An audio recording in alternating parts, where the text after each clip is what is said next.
दोस्तों, आज हम आपको लेकर चलेंगे हजारों साल पीछे, जहां महाकाव्यों और पुराणों में एक ऐसे अस्त्र का जिक्र मिलता है जिसकी शक्ति सुनकर आज का आधुनिक विज्ञान भी हैरान हो जाए। उस अस्त्र का नाम था ब्रह्मास्त्र।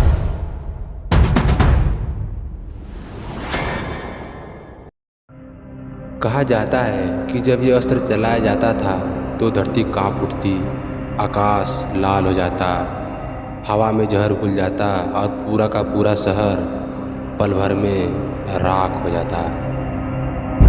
लेकिन सवाल यह है, क्या ये सिर्फ कल्पना थी या वाकई ब्रह्मास्त्र वही था जिसे आज हम न्यूक्लियर बम कहते हैं। आइए इस रहस्य की परतें खोलते हैं और आखिर तक देखिएगा, क्योंकि अंत में आप खुद तय करेंगे ब्रह्मास्त्र विज्ञान था या आस्था। रामायण में जब भगवान राम और रावण का युद्ध हुआ तो रावण ने ब्रह्मास्त्र का प्रयोग करने की कोशिश की। महाभारत में अश्वत्थामा और अर्जुन के बीच भी इसका जिक्र आता है। शास्त्रों में लिखा है कि जब ब्रह्मास्त्र छोड़ा जाता तो आकाश से आग की वर्षा होने लगती, समुद्र उफान मारने लगता, पक्षी आकाश से जमीन पर गिर पड़ते और जमीन हमेशा के लिए बंजर हो जाती। यह दृश्य पढ़कर किसी को भी आधुनिक न्यूक्लियर विस्फोट की याद आ सकती है, जहां धमाके के बाद रेडिएशन दशकों तक जमीन को नष्ट कर देता है।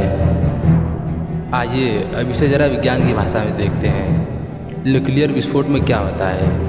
अचानक बहुत तेज़ रोशनी फैलती है। शास्त्रों में भी यही कहा गया है कि सूर्य से 1000 गुना अधिक प्रकाश होता है। धमाके के बाद हवा जहरीली हो जाती है और रेडिएशन फैलता है। शास्त्रों में भी यही लिखा है, हवा विषैली हो जाती है और ज़मीन बंजर हो जाती है।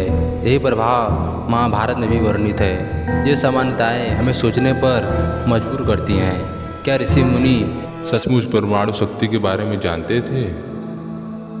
अब आते हैं इतिहास की ओर। सिंधु घाटी सभ्यता के नगर मोहनजोदड़ो और हड़प्पा में वैज्ञानिक को ऐसे कंकाल मिले जो मानो किसी भयानक विस्फोट से मारे गए हो। हैरानी की बात यह है कि इन कंकालों में रेडिएशन के निशान भी पाए गए। पत्थर और दीवारें पिघली हुई अवस्था में मिली, जैसे बहुत अधिक तापमान पर सब कुछ जलकर राख हो गया हो। कुछ शोधकर्ताओं ने इसे एंशिएंट न्यूक्लियर ब्लास्ट कहा, लेकिन आधिकारिक तौर पर विज्ञान इसे मानने से इनकार करता है। तो सवाल यह है, क्या सच में कोई ऐसा हथियार चला था या सब किसी प्राकृतिक आपदा का असर था? अब सबसे बड़ा रहस्य यही है, न्यूक्लियर बम को बनाने में भारी धातुएं और आधुनिक मशीनें लगती हैं, लेकिन ब्रह्मास्त्र की शक्ति मंत्रों और साधना से सक्रिय होती बताई गई। यानी कोई टेक्नोलॉजी आधारित हथियार था या फिर ऊर्जा आधारित। कुछ विद्वान मानते हैं कि हमारे ऋषि साउंड फ्रीक्वेंसी और कॉस्मिक एनर्जी को नियंत्रित करना जानते थे। हो सकता है मंत्र ही इस ऊर्जा को सक्रिय करने का माध्यम रहा हो, यानी ब्रह्मास्त्र कोई भौतिक बम नहीं बल्कि एक एडवांस एनर्जी वेपर रहा हो, जिसे आज हम भी समझने में नाकाम हैं। महाभारत में जब अश्वत्थामा ने ब्रह्मास्त्र चलाया था तो कहा गया है कि वह गर्भ में पल रहे बच्चों तक को मार सकता था। क्या ये रेडिएशन का संकेत है? क्योंकि न्यूक्लियर बम धमाके का असर भी आने वाली पीढ़ियों तक पहुंचता है। सोचिए, अगर ये सिर्फ कहानी होती तो इतनी बारीकी से ऐसे प्रभाव क्यों लिखे जाते?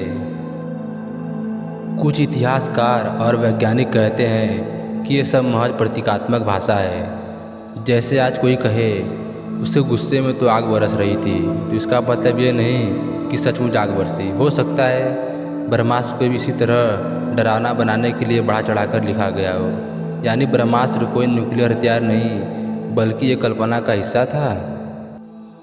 दोनों मत अपने अपने जगह मजबूत हैं। एक तरफ पौराणिक ग्रंथों का विस्तार से वर्णन और कुछ पुरातात्विक सबूत हैं, दूसरी तरफ विज्ञान का तर्क है कि परमाणु तकनीक कुछ 100 साल पुरानी ही है।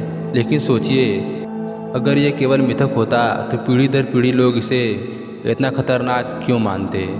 राम ने इसका प्रयोग क्यों नहीं किया? अर्जुन और अश्वत्थामा ने इसे रोकने की कसम क्यों खाई? कहीं ऐसा तो नहीं कि प्राचीन भारत में ऐसी शक्ति वाकई मौजूद थी जिसे समय की धूल ने छुपा दिया हो?